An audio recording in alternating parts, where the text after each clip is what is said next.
Get into some video that we just got of the U.S. Attorney General and other heavy hitters from Washington who are touring Alcatraz Island.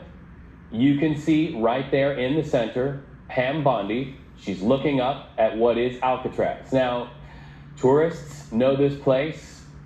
Thousands and thousands a year go to that area to see Alcatraz and what it used to be. It used to house some of our nation's most dangerous criminals, but then years ago it was found to be defunct. It was found to be too expensive to operate. So they shut it up and they turned it into a tourist attraction. Well, we know in recent weeks, President Donald Trump has said that he would like to see Alcatraz up and running again. In fact, directing those heavy hitters to go there and look at the feasibility of that. And so we are going to talk to CBS News Bay Area reporter Kevin Coe right there. He is in... What do you think? Bondi and a few others from the Trump administration, they went to San Francisco. I left my heart in San Francisco. Was that Tony Bennett? I think that was Tony Bennett. I don't think he went down there. Nope. Al Capone on the microphone. Those kind of guys went to Alcatraz, I do believe, if my research is right. But good afternoon, ladies and gentlemen. I am Franchise Pearson. It is July 17th of 2025. Yeah. Happy Thursday. 5:18 p.m. Pray you guys are having a great day. Please support the channel, thumbs up, make a comment that helps the algorithm. You know my videos do not get to the broad audience, so please help the brother out. I'm doing 4 to 5 videos a day, trying to get the word out, trying to keep you guys relevant. But Alcatraz, man, I did a research on this the last hour plus, because I did a video on it when Trump first announced about, hey, reopening this thing.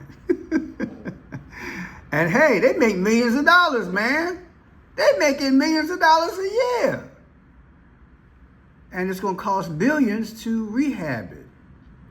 And I was thinking as I was doing the research, you know, during these inflationary times and everything else we got going on, the tariffs really haven't kicked in terms of bringing money to us. Actually, right now, it's hurting us, in my humble opinion.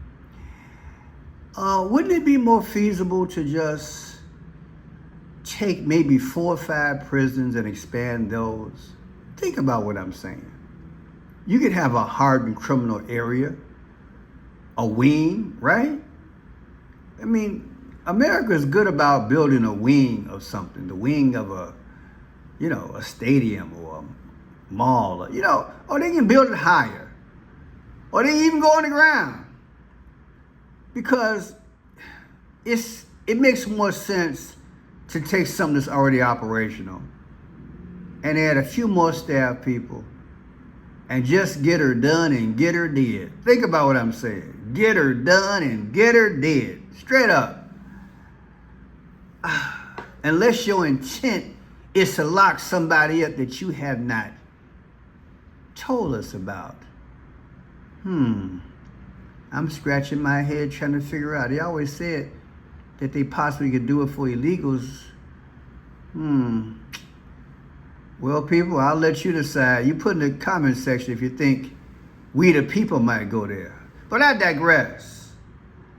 Man, check it out. Here's a tourist response about what's going on there, live.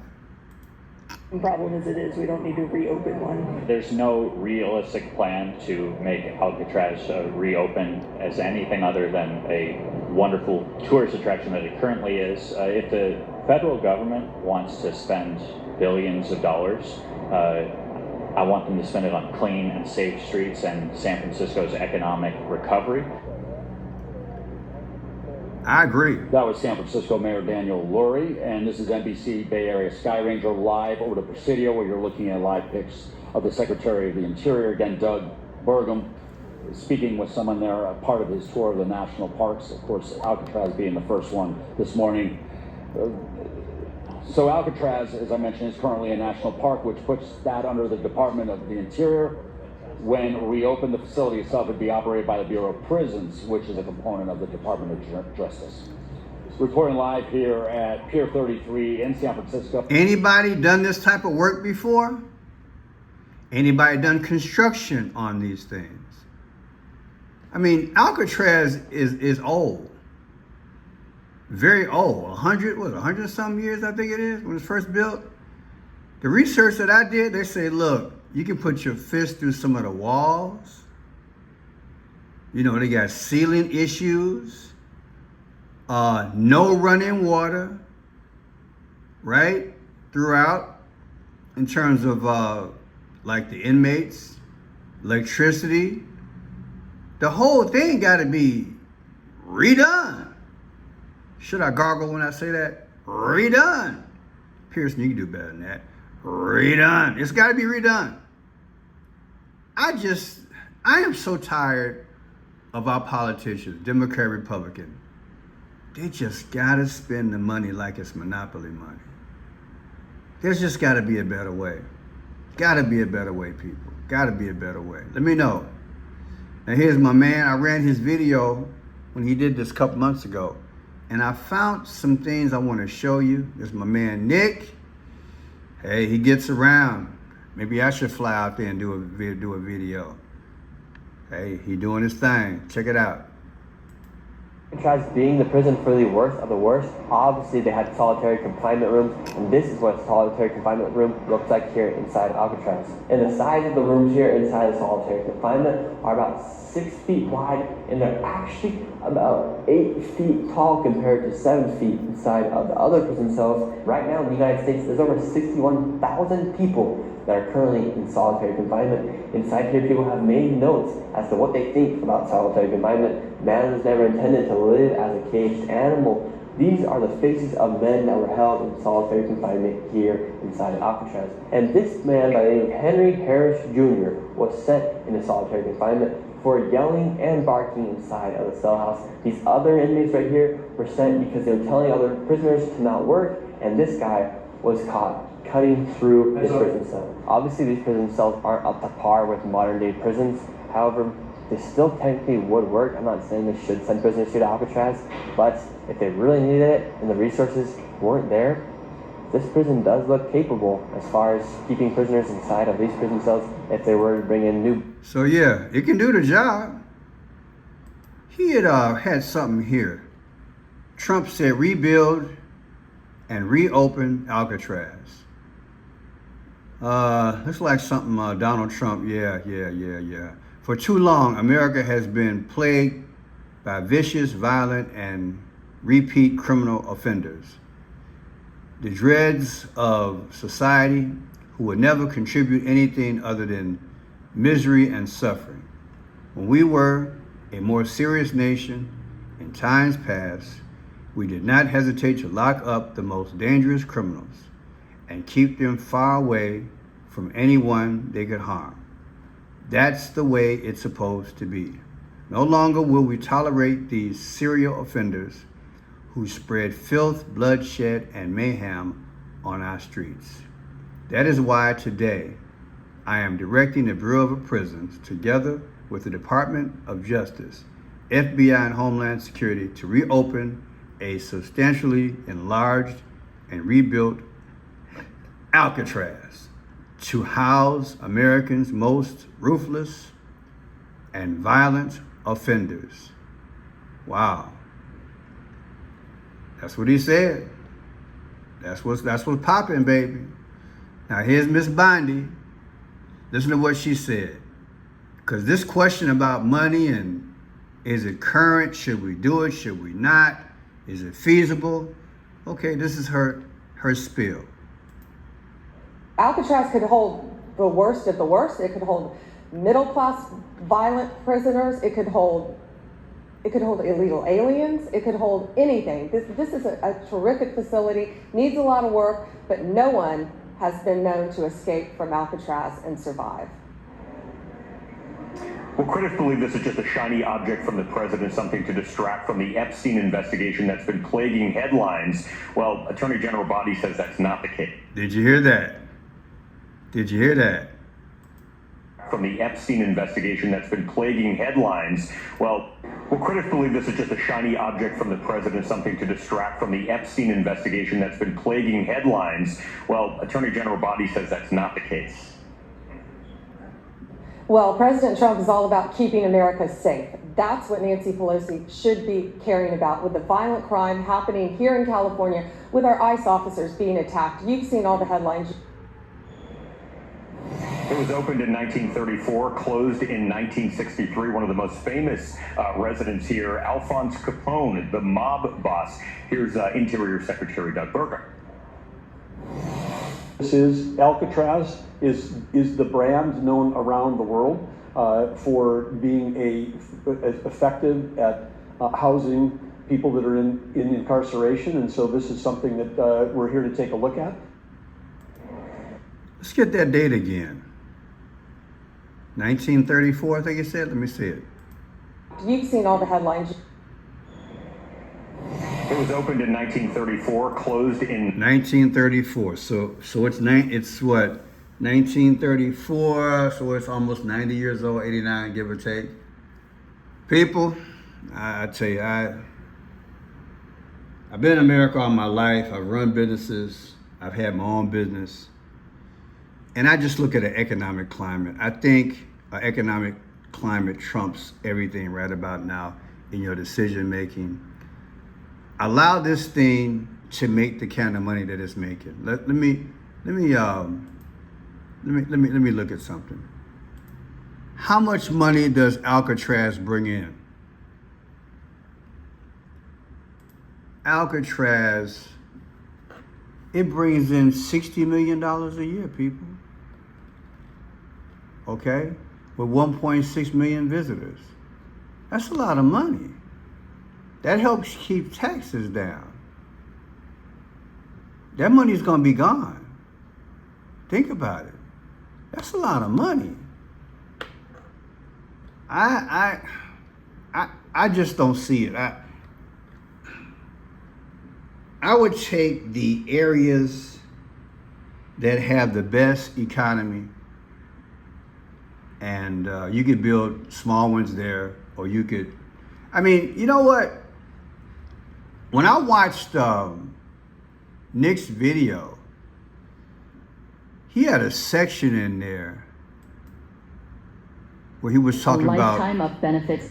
Where he was talking about the height. I think it held like 300 people. So let me do this research right quick, because the math is everything, right? The math is everything. Let's look at this here. How many people does Alcatraz hold? Yeah, come on, people. Look at that. 336. I mean, you can get 10 Rockwilders and get it done. Come on, man, stop playing. This don't make no sense economically. Capacity is 336. And I remember when I watched his video, he was talking about capacity. Nick did an excellent job here, And that's the thing, you know, when you do the research and you get all the necessary information, is it cost effective to do that? 336? That don't make no sense.